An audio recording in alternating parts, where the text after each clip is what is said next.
حضرت شہزادی شیرازی مشہور ایرانی بادشاہ نوشیروان کی انصاف پسندی اور عدل پروی کی حکمت عملی کو بیان کرتے ہوئے لکھتے ہیں، ایک شکارگاہ میں سپاہی نوشیروان کے لیے کباب بنا رہے تھے، نمک نہ تھا۔ انہوں نے نمک لانے کے لیے غلام کو گاؤں کی طرف بھیجا۔ نوشیروان نے کہا، قیمت ادا کر کے نمک لانا تاکہ بد نظمی پیدا نہ ہو۔ کسی نے کہا، چٹکی بھر نمک سے کیا خرابی ہو سکتی ہے؟ کہا، اگر بادشاہ عوام کے باغ سے ایک سیب توڑ لے تو اس کے ملازم درخت کو جڑ سے نکال لیں گے، اور اگر وہ آدھا انڈا مفت کھا لے تو اس کے سپاہی 1000 مرغیوں کو ذبح کر کے سیخ پر چڑھا کر کباب بنا دیں گے۔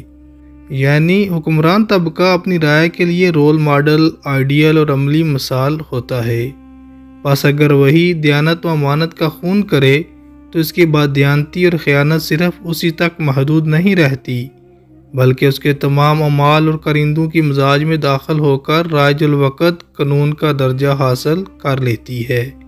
پھر شاہ سے زیادہ شاہ کے وفادار قسم کے کرندے بے ایمانی اور بد اخلاقی کے وہ کرتوت دکھاتے ہیں اور چینا جپٹی کی ایسی داستانیں رقم کرتے ہیں جو خود شاہ کی داستانوں کو بھی مات دے جاتی ہیں۔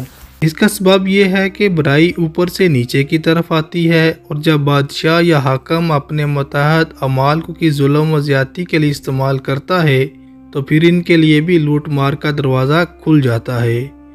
کہا جاتا ہے، مچھلی سر سے گلنے سڑنے لگتی ہے، اور بادشاہ یا حاکم کی حیثیت معاشرے میں سر کسی ہے۔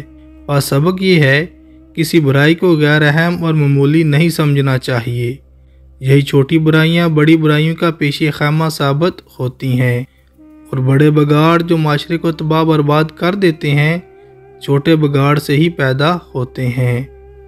نبی کریم صلی اللہ تعالی وسلم کا فرمان ہے، گناہوں کو معمولی سمجھنے سے بچو، گناہوں کو حقیر سمجھنے والوں کی مثال ان لوگوں کی ہے جو کسی وادی کے دامن میں اترے، ہر شخص نے ایک ایک لکڑی جمع کی، حتیٰ کہ اتنی لکڑیاں اکٹھی ہو گئیں جن سے انہوں نے اپنی روٹیاں پکائیں، اور گناہوں کو حقیر سمجھنے والی باتیں کبھی اپنے کرنے والے ہی کو پکڑ لیتی ہیں اور اسے ہلاک کر دیتی ہیں۔